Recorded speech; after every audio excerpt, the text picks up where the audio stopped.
स्थानीय कलाकारों को प्रोत्साहित करने के लिए हमने झालावाड़ फूड प्लाजा बनाया है, जिसमें इस अंचल की जो भी प्रसिद्ध मिठाइयाँ हैं या जो भी खान पीने की चीज़ें हैं उनको वहाँ पर स्टॉल उपलब्ध कराया जाएगा और उसके मार्फत उन लोगों को एक प्रमोशनल प्लेटफॉर्म उपलब्ध कराया जाएगा। मेले के जितने भी सांस्कृतिक कार्यक्रम हैं उन सांस्कृतिक कार्यक्रमों में स्थानीय कलाकारों को, हमारे स्कूल के बच्चों को, हमारे जो भी कला के क्षेत्र में जो लोग कार्य कर रहे हैं उनको एक प्लेटफॉर्म उपलब्ध करवाया है। मेले की व्यवस्थाओं में भी मेले में जो रास्ते थे, जो संकड़े होते थे, जिन पे पुलिस को या फायर ब्रिगेड को आने जाने में कठिनाई होती थी, उन रास्तों की चौड़ाई बढ़ाई गई है। इसी का परिणाम है कि मेले की जो नीलामी प्रक्रिया है दुकानों के आवंटन की, उसको हमने पारदर्शी बनाया, सभी लोगों का उसमें पार्टिसिपेशन सुनिश्चित कराया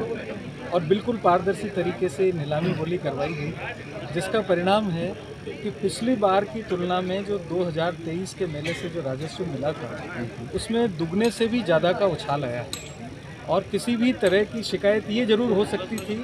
कि साहब मैं लेट आया और मुझे दुकान नहीं मिली। ये कहीं शिकायत इस बार हमारे सामने नहीं आई कि मैंने नीलामी में भाग लिया, मैं सफल रहा और मुझे दुकान नहीं मिली। हम मानते हैं कि इस तरीके से हमने राजस्व में तो वृद्धि की ही है। मेले में जो भी यहाँ पर आम आदमी आता है, व्यापारी आते हैं, पशुपालक आते हैं, उनकी सुरक्षा को भी सुनिश्चित करने का पूरा प्रयास किया है। इन नवाचारों के परिणाम आने वाले समय में हमको देखने के लिए मिलेंगे, तब हम ये निष्कर्ष निकाल पाएंगे कि हमने जो नवाचार किए उससे पशुपालकों को, व्यापारियों को और उनको क्या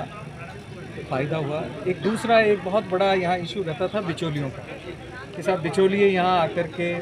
दुकानें खरीद लेते हैं ज़्यादा कीमत पर, फिर बाहर के व्यापारियों को बेचते हैं। हमने इस बार इस तंत्र को भी ध्वस्त किया है और इसका रिजल्ट ये रहेगा कि जिस व्यापारी को दुकान 50-60 हज़ार रुपये ज़्यादा दे करके मिलती थी, अब के ये पूरी तरह से परंपरा को हमने निषिद्ध कर दिया, रोक दिया। तो इसका जो परिणाम है वो यहाँ के पाटन के या आसपास के निवासियों को भी मिलेंगे, क्योंकि जब दुकानदार को 60 हज़ार कम में दुकान मिली है तो वो अपने उत्पादों को भी कम कीमत पर उपलब्ध कराएगा। और एक जो विश्वास है उसका प्रशासन पे कहिए या समाज पे कहिए, वो विश्वास भी हमने पुख्ता किया। इस तरह से कुछ छोटी छोटी कोशिशें की है और इसमें मीडिया कर्मियों का भी मैं आह्वान करूंगा कि और भी कहीं हमारी कोई कमियां या कोई और चीज़ दिखे तो आप उसको हमारे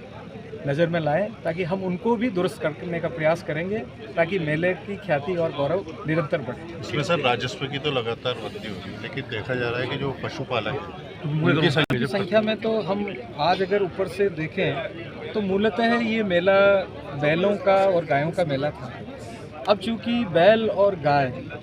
का जो व्यावसायिक उपयोग है, बैलों से खेती होना तो पूरी तरह से बंद हो गया है।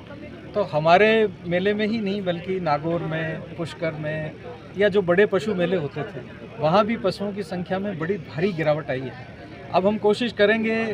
इस बार से कोशिश करेंगे कि उन्नत नस्ल की गायें या हमारी देशी गायें या हमारी मालवी नस्ल की गायें, ऐसे पशुओं का पार्टिसिपेशन भी इस मेले में बढ़े। इस बार देखते हैं कितना आता है,